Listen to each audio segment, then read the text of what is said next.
It's the Friendly Fire Show, episode 238 for the end of June 2023. I am one of your co-hosts, Steve Wright, and joining me is my friend in the Sky Islands, Ben Salter. Did I get it right? Close enough. That's all I've been doing the past month is hanging around the Sky Islands, hanging around the depth, and Hyrule in between. The big game we didn't talk about because I wasn't here, and you probably haven't played it, but the one that everyone is banging on about, Zelda Tears of the Kingdom, it's pretty good, Steve. You haven't played it, right? You're not going to play I bought it. I haven't played it, but I bought it. Yeah, I played Star Wars Jedi Survivor instead, and I don't really regret a thing, but I will get to it, I promise. I'm flipping it. I'm gonna play Star Wars next, and I started it, and Zelda's ruined me for everything else because I started and I was like, ugh, I can't be bothered with this. I'm just gonna go back to Zelda. I'm in that time of mopping up stuff, which I normally don't do in games. So that probably tells you as much as you need to know, and it's because of its shrine structure. So there's like 100 and something shrines you can do. They ultimately power you up, but they're basically mini puzzles. And I'm kind of going around and getting all the ones I missed the first time around. Yes, I need to Google where the ones are that I don't know, because if I haven't found them by now, I'm not going to stumble across them. Some of them are really hard to find. How many hearts do you have currently? 20 something. Oh my god. So and lots. And you've I've beaten... maxed out the stamina wheel, yeah. It's not a spoiler to ask if you've beaten Ganon, because you always just beat Ganon in a Zelda game, right? Have you finished the story? Yeah, well, so you don't always beat Ganon in every Zelda game, but very common, yes. And Ganon being back is the big deal in this one. There's more story, so if you didn't like the story in Breath of the Wild because it was really light on, there's a little bit more here, but it's still pretty light. Like, it's how much you want to play. Again, you could play this in my traditional way, just play the main quest, in which there's probably only like 10 quests. Like, you eventually get through the main ones pretty quick, but it's all that side stuff, which are not quests, heaps of side quests you can do if you want. I've got loads of those left. Most of them I'm not going to do. I'm just going around and doing all the puzzles, basically, because that's what's fun. And they've totally changed your power. You can basically just make stuff out of everything. And yes, the solution is often, I'm just going to build like a 10-level long bridge and climb along this thing that I'm clearly not meant to do. But that's why it's fun. Like, that's not always an option to you. A lot of it is you eventually get through something in such a way that you know you've done it wrong. And that's really satisfying that you still manage to do it. And there's probably some really easy solution you've missed. If you're just starting out now, remember about Ascend. For like 20 hours, I forgot about Ascend, which is you can just shoot up through objects. And it's not a standard ability you'd have in a Zelda game. And so often you're like, how the hell do I get there? I need to climb up a weird way. It's impossible. And then you remember, oh, that's right. I can just kind of shoot up through it. Total game changer. Doesn't always work. Like, it blocks you at certain times when that would make something too easy. But that's why, like, it's just so much mucking around. You've probably seen some degree of like things going horribly wrong. That's the main stuff, which is all over Twitter and probably TikTok if you're a young person who knows about that. Not me. But yeah, it's very creative. It's so similar to Breath of the Wild in a lot of ways, but how you actually solve the puzzles is what's different. And so often, like last week, we were talking about Starfield and combat, and it looks very kind of samey to any game you've done that. And it's that different way to approach puzzles, which games don't really do. And it reminds me of Portal in that way, that it's kind of like you need to get through this like thing that's going to make you think, and you feel like a genius when you get there. But it's next level because you can do what the developer intended, but you can also just kind of break it and somehow get to the same goal anyway. And that's what Portal didn't really allow, at least not often. And you still feel great because you're kind of like, I've done it. And so a lot of mucking around, a lot of just kind of aimless playing, but you're achieving things still. Okay. And I think Breath of the Wild 1 didn't quite have as much of that. And so that's why I'm struggling to play another game, because it's that almost don't have to think about it, but I'm still thinking about it a lot, if that makes sense. Like, there's no necessarily goal that I'm getting towards because I'm not doing a quest at the moment, but I'm finding a new shrine, I'm figuring out the puzzle. You can kind of play while watching something else or while you're thinking about something else, and it's that mindless playing after work. But actually, when you're doing the puzzle, you're thinking about it heaps, but you're not thinking about how I'm progressing in the game. And that's kind of the thing, but you're still progressing. So it's that level of like, very rare that a game involves you to this degree. And that's why I'm enjoying it, but you need to commit. It's not something you could play 5 hours here and then leave it for 2 months and come back and play again, because you'll completely forget how everything works. You need to commit and play. It's hard to play alongside other stuff. Okay. And up to you if you want to play the 20-hour main quest line and just be done, or you want to go for everything and play for 200 hours like a lot of people have done. I'm probably in the middle somewhere. Well, not to make this about Jedi Survivor, but I'm at the point where I've like gotten 80 5% of all the worlds, and like I literally will have to grab a YouTube video and go through each section of the map to get the things I've missed, because like I just can't see those things, which that's why I'm not finishing it, because like I want to, but like it'll be a lot of like cross-referencing a video and like finishing up. I've seen a lot of phalluses, if I'll be honest, looking at Tears of the Kingdom. And that aside, the thing that's kind of making me not want to play it is what I think is a huge emphasis on build mechanics, and I'm not like a crafter per se. Am I? So how do you respond to that fear of mine then, Ben? You actually, like, as much as you do a lot of crafting, you don't actually do that much. It's not like a Minecraft or a resource building or any game where you need to get all your things and craft them. For a game that you do need to cook your own things to have health buffs, basically. But I mean, I cheat that. I just use like every so often, I just use like the 4 Zelda amiibos I have, which give you all the things you possibly need. And then I've got my stuff and I just craft them all in one go for 2 minutes and I'm set for the next session. In terms of building stuff for puzzles, how elaborate you do it is often up to you. So sometimes there's like you do need to build something that's going to take a little while, but pretty rare. Normally it's kind of, that's an option. If you're too lazy to figure out what the actual solution is, maybe you could just build like a 20 like plank long bridge. You'd need to find all that stuff. That takes forever.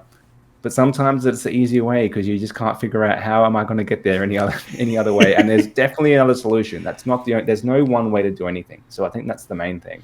But like, and I've seen like a cool like horse catcher, which like catches a horse and like lets you tame it because it only can move around like a very finite area. I've seen people build like giant robots, which looks really cool. Yeah. And I wish I could do that kind of thing. That seems like way too difficult and time consuming. Haven't done any of that. All right. Now there is a point where you get an auto build mechanic. So instead of having to place everything as you'd want, it basically builds stuff for you. So that makes it much quicker. You need to then unlock the blueprints to have certain things already, or you can just rebuild what you've done yourself. But of course, initially the first 20 to 30 hours is building stuff wrong. It's like putting the rocket on backwards, and you think this is going to be great. I'm going to shoot up in the sky, and then you suddenly realize, oh, hang on. You needed to point up, not down, and you've shot yourself backwards in the wrong. Like stuff like that goes wrong for a while, and it's just like that's my own clear mistake. It took me a long time to realize you can unattach stuff. Like, maybe I just skipped that in the button mashing of tutorials. You just kind of wiggle the right stick, and it just snaps the thing off that you just put on. That's my hot tip for this game. But yeah, it's definitely more involved. You need to think about it a lot more. And for some reason, I would normally, everything about this game in describing it, I would normally hate. I hate crafting stuff. I hate like mindless, I'm not going to the next objective. But it somehow packages it all together in a way that I really like it. And it's just easy to play, and it runs surprisingly well for a Switch game. And we do have to say for a Switch game, but like this is a massive world, probably bigger than Elden Ring when you consider the 3 layers of it. And it runs at a pretty solid 30 frames. Like when there's a lot of explosions on screen, yeah, massive slowdown for half a second, but it's kind of, I don't know if my TV's VRR kind of covers that up a little bit, or if it's just not that noticeable because you've moved on at that point and you kind of expect that from a Switch game, but it's not a Pokemon situation where it's just struggling to run. So yeah, they've somehow managed to get it to work. It'd be great on more powerful hardware, but it still runs pretty well. And there are some Switch games that are decidedly better in handheld mode or in TV mode. I don't know if a lot are better in TV mode. But anyway, like, what do you say to either of those experiences? I think it's just such a big scale game that I prefer to play on TV. Like, you can just see a lot more of what's happening and spot stuff in the distance better. But it runs well in both. I think it's 720 in handheld mode and maybe 900p in TV mode, so not drastic difference, but it looks fine. Like, it's that stylized look that it doesn't need to have super high res or super high detail. And yeah, absolutely, Nintendo get away with it because of that. That's what they've gone with.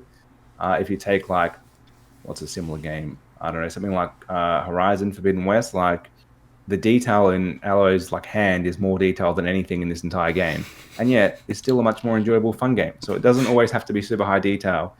And that definitely helps them run. Like, if they tried to have Link to the same detail as any other main hero recently, it would just die. It would be impossible. So they've made concessions to make this game work. They've made the world work within it. And yet, still really fun to explore. It's investing, and it's it's just a enjoyable time, really. Like it kind of shows you don't need to have all the bells and whistles. You don't need the really elaborate long cutscenes. It does actually have some voice acting, and it's weird to hear Zelda speak with her weird British accent because traditionally Nintendo characters don't speak. But in the same way that I got over Chris Pratt being Mario, I've gotten past that, and yeah, it's a well-rounded package. I'm glad they didn't delay it. I was pretty much on the fence that they should push this to the next gen because it's going to struggle on Switch, having played Pokemon, which barely runs at all. Not the case. Runs well enough that I'm glad to play it now rather than wait 2 years to play it on a more powerful handheld. So as much as that's a compliment towards Nintendo, it's a criticism to Game Freak. So nice, No, nice backhand. Absolutely. It's shown that that you've got to make concessions. Like this is ancient hardware, but if you optimize your game well enough, and Nintendo did do what Game Freak couldn't, and what I would say almost any other first-party studio hasn't been allowed to do, except for maybe Starfield, and that is they delayed this game a full year once it was finished. They said it was finished a year ago, and they had a year polish. And that's probably why it runs so well. And I suppose Starfield has maybe had that as well. I don't know how close to finished it was when it got delayed for the 5th time. But like normally that wouldn't happen. You'd normally get your Cyberpunk situation where they just launch it broken and they slowly fix it. I think Zelda's had like maybe one patch. Like it's ready to go. And that in itself is kind of refreshing to have that. It's here. I can play it now. I'm gotten so used to when new games come out, but I'll play it in 6 months when they've actually finished it kind of mindset. And that's not the case here. It's good to go now. Good. Well, and it's kind of a testament to what 2023 will potentially be to a fan of any platform. We've got Zelda on Switch. We most likely will have a decent outing in Spider-Man 2 on PlayStation. And from what we saw and talked about last week, Starfield's looking like it's shaped up pretty well for Xbox. So pick a platform. You're sort of sorted this year, which is nice. It's been a while since we've had like the 3 big hitters. It kind of feels like those 3 are so far above the third-party rush. And I'm not to say that we're not going to have a great bunch of third-party games this year, but we've kind of got the big 3 exclusives. And when we get around to Game of the Year time, it already feels like it's going to be those 3. Tough to beat Zelda, I would say, but that's from my very somewhat biased point of view, and recency bias would be the thing because I'm still playing it right now. So maybe by the time we get to Starfield and Spider-Man, those will jump ahead. But yeah, it seems like we're eating good if you have all 3 platforms this year. If you only have one, it might feel like a bit of a lesser year because you only have access to one of those games. Or you could play at least 2 of them on PC at some point. Starfield will launch there. Spider-Man will go there next year. Zelda, you can probably get there in another way if you really want to. But yes, console-wise, you need to have at least 2 platforms this year. Well, I would like to counter... Well... Yeah, okay. I was going to counter your argument. My argument works if you don't have a Switch and you had an Xbox or a PlayStation, because I've been playing 2 games that have come out recently that are exactly the opposite of the experience that you've been describing, where you get a new game and it needs patches for a huge amount of time, and like half the game's there and they release the second half afterward. Diablo 4 and Street Fighter 6 have been on my playlist in the last couple weeks at least, and they're both games that have like shipped in a full status, like straight out of the gate, no issues, both super enjoyable for very, very different reasons. Diablo 4, I played like 40 hours of Diablo 3, but I couldn't tell you a single thing about that experience. I kind of just did it, and I think I did it in co-op with my husband more often than not, and that's exactly how I've been playing Diablo 4. 3 launched with like a weird like real money marketplace and all these things, like it was like half baked. They didn't have all this stuff ready for launch. Diablo 4 is exactly the opposite, and it's just like a really fun time to sit on the couch, log in, and just hack at things and just get loot and apply it and just keep going. It's very Blizzard in terms of cinematics. It looks amazing. The gameplay is super repetitive, but it's kind of like Zelda in the fact where you can just kind of sit down and, like be talking to one another on the couch as you're just like destroying all the minions on the screen and, like making sure you're hitting health and using your special powers. And it's like, it's equally good solo, but, like it is one of those games where you could like slap on a podcast or something and do some work or something in the background and not devote your full attention to it, which is quite fun. It's just very grindy, but in the best sense of the grind. Like it's the whole point is a grind, so it's not the grind I was talking about in like Spider-Man where you're just going through neighborhood side missions because there's a huge list of them. It's just fun to do it. The map is huge. There's tons of stuff to do around it. They've got world events, like I know it's not a Destiny thing, but that's kind of where I first experienced these world events. Like, so it's very Destiny. They don't really advertise them. You just kind of like run by a little orange circle that's on the map, and you run over and see what's going on. And it's either, like a group of people, because it's very online, or all just there doing some action. You could jump in to help, or you jump into one on your own and you find yourself overpowered and outnumbered, and then like 3 people just kind of like join in and help you. It's quite fun in that way, and like weirdly social at the same time, which is quite good. It's a top-down isometric action RPG. I don't know what else to say about it. Do you have any interest in playing Diablo? Is it on your list? Well, actually, kind of. It's kind of there, but it sounds too grindy for me. And I can just go play Vampire Survivors if I want to have a little grindy game for half an hour. Fair enough. Yeah, I get why people like it. It's never hooked me. Now that they've made it more console friendly, maybe it's more of a time to jump in. But yeah, probably not. Super seamless. Drop in, drop out co-op on console. Like, we were playing upstairs and downstairs like we usually do, and like screaming at each other like down the stairs when we needed to communicate because Matt refuses to wear a headset. And then we realized it was just so much easier for me just to sit on the couch, and it's like 3 button presses you're in. When I'm like, if I need to go do something, like 2 button presses I'm out, and it's just like in out, super easy. It's really, really good. So if that's something that you're looking for, if you're wanting to play co-op with someone, it's probably a little bit on the difficult side. If you're like, I'm thinking about your fiance Claire, if you're not like super versed in games, it's probably a little too difficult, I would say. Yeah, no chance, I would say. That said, there's barely any couch co-op games at all, so I'm glad there is one. Glad to hear that there's actually one being released that's hasn't done a Halo and just cut it out. But no, I would need to find someone else to play with who's a little bit more controller savvy. As player 2, I get a little bit rubber bandy sometimes. Like, I'm leading the charge, and then all of a sudden, like, something happens, and I'm like 20 feet behind Matt. Like, it just kind of like once in a while glitches out, and I will occasionally die. And I say this, like, I mean this with intention. I'm not just like trying to cover the fact that I'm needing to get good. Like, I look like I have full health, and then like all of a sudden I'm just dead. So like, I think sometimes it's like a little bit networky, and I'm probably getting damage that I'm not seeing registered on the screen until it's too late, but it's not that bad. The other thing, I've been playing Street Fighter 6. I'm not a huge fighting game person, but it's just really stupid and Capcom-y. It's split into 3 basic sections. So there's the World Tour, there's the Battle Hub, and there's Fighting Grounds. And World Tour is kind of like a Yakuza game, but in the Street Fighter world. So you make this avatar. I have like this just super shredded dude without a shirt on and like hot pants and cat ears, because I don't know, I just thought that would be fun. And you run around Metro City and like fight people. Basically everything is really related to a fight, but there's all these little like quests that you can go and do, and you meet different Street Fighter characters and like start training under them, and then you get to pick up their move set. And like, you can add your, Hadouken from Ryu with your spinning bird kick from Chun-Li, and it's stupid. I didn't expect to have as much fun in World Tour as I am, which is quite good. And then there's like the Battle Hub, where you just go in and you can either use that same avatar character to fight other people. So it's just like a mishmash of weird character creations. I fought like Geralt from The Witcher, basically, but he had like E Honda's moveset. You can go and fight your avatars, or you can go and fight like Guile and Chun-Li and Cammy and all them in proper battles. It's just stupid fun, and the controls have been revamped, so if you're like the full like do the motion, hit the button kind of person, you can do those, or you can use modern controls, which basically Y becomes your special move. So instead of doing like down, forward, back, punch, you can just go forward Y on Xbox, and he does a Hadouken. So it's just really accessible to people who might not want to be a fighting game person. And then there's like Fighting Grounds, which is just proper like arcade mode online, just like the no bells and whistles, just get me the Street Fighter experience.